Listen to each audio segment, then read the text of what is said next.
Monsieur Ousmane Sonko. Monsieur Ousmane Sonko, de plus en plus d'économistes sénégalais parlent de la nécessité de restructurer la dette publique du Sénégal. Qu'est-ce que vous en pensez? Est-ce que vous êtes toujours contre? Merci. Pour la question liée à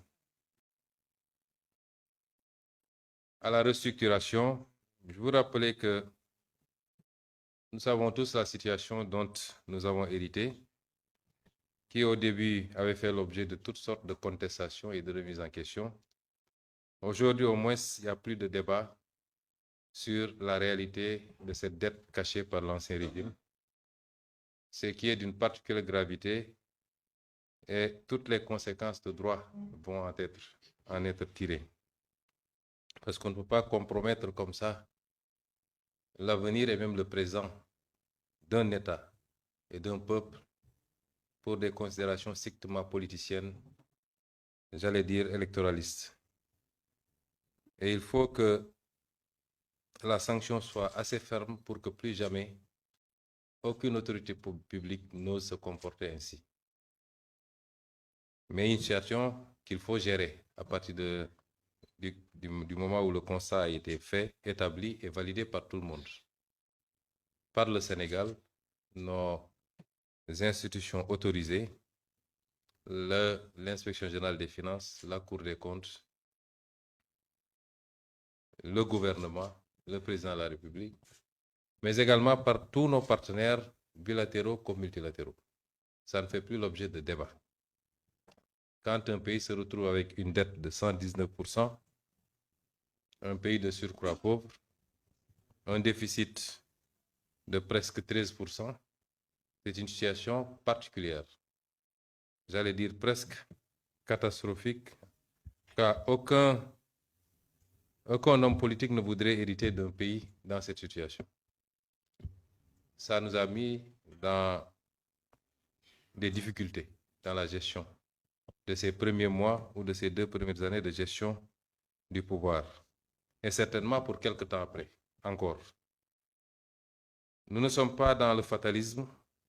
Nous considérons que c'est le peuple sénégalais qui doit faire face à cette situation, qui doit se lever comme un seul homme et qui doit comprendre qu'il y a des sacrifices à faire pour rattraper la situation, la dépasser et mettre ce pays sur les rails définitivement. Et avant tout autre partenaire, c'est au peuple sénégalais de le faire. C'est pourquoi nous avons travaillé à des solutions. Nous avons travaillé à élaborer un plan de redressement économique et social, qui est un plan qui va effectivement demander un certain nombre d'efforts et de sacrifices au peuple sénégalais. Nous avons aussi lancé un vaste programme de rattrapage budgétaire, de rationalisation, aussi bien des recettes que des dépenses budgétaires. Et l'arbitrage qui a été fait pour le budget 2026 est assez illustratif des efforts qui ont été consentis sur la dépense publique, le fonctionnement particulièrement, mais également sur des choix rationnels. Et les discussions avec nos partenaires ont tourné autour de ça. Nous avons considéré que, certes, il y a des difficultés, mais tous les travaux que nous avons réalisés nous permettent de voir ou d'entrevoir la possibilité de sortir de cette situation sans avoir besoin d'une restructuration.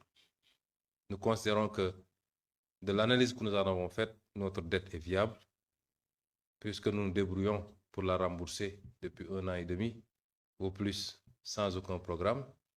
C'est vrai que nous nous acheminons vers une échéance assez difficile, avec de grosses souches de cette dette.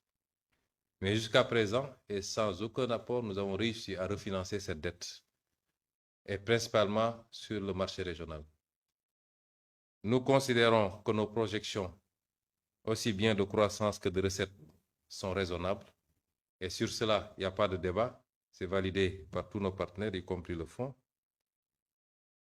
Le principal problème, c'est le financement.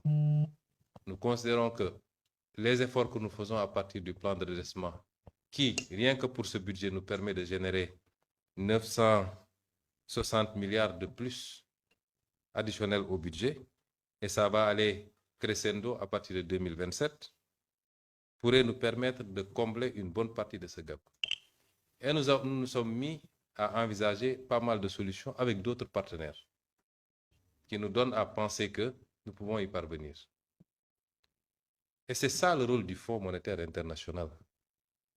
C'est quand les États sont dans ces situations et qu'ils parviennent par eux-mêmes et par leurs efforts à tenir le coup, à faire des efforts substantiels pour continuer à tourner, c'est là où on attend le Fonds monétaire international. Le Fonds monétaire international n'est pas une banque ou un prêteur en premier ressort, en principe. C'est un dévoiement des missions du Fonds. Et le Fonds monétaire a une part de responsabilité sur la situation que nous vivons. Parce qu'il était là, il venait faire ses staff visites, ses revues. Il ne peut pas dire qu'il n'était pas informé de ce qui s'est passé. Et c'est pourquoi d'autres pays ont été dans cette situation. Je vous citer par exemple l'Égypte. Et le fonds est venu appuyer l'Égypte. Qu'est-ce qu'avait dit la directrice générale? Je ne peux pas abandonner un pays qui est dans cette situation et qui fait des efforts pour se relever. Les indicateurs de l'Égypte n'étaient pas plus reluisants que les nôtres actuellement. Et donc, nous ne pouvons pas comprendre qu'on veuille nous imposer une restructuration dans ces conditions. Ce n'est pas une position d'Ousmane Sonko, c'est une position de Monsieur le Président de la République du Sénégal, du gouvernement du Sénégal, par son Premier ministre, le ministre des Finances, le ministre de l'Économie et tous ceux qui ont une compétence en la matière. Et nous continuons à rester sur cette position. Rien n'a changé entre-temps. Ce n'est pas des déclarations d'économistes ou de quelques autres composantes qui vont nous amener à changer de position. Mais c'est un partenariat. Chaque partenaire en tire les conséquences qu'il voudra. Mais la position officielle, c'est qu'on ne veut pas de cette restructuration. Je vous remercie. Merci beaucoup, Monsieur le Premier ministre.